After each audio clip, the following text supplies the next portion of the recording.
এই পৃথিবীতে হাজারো ছেলে 300 টাকা দিনমজুরি করে।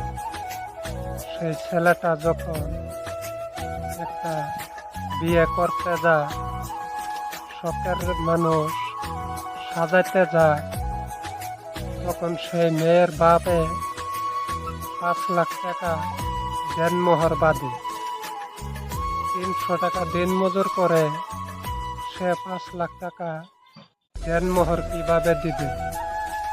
আর ফিরে যখন সে যৌতুক চায়, তখন মেয়ের বাবাটা বলে সে কাপুরুষ, সে কখনোই কাপুরুষ হতে পারে না।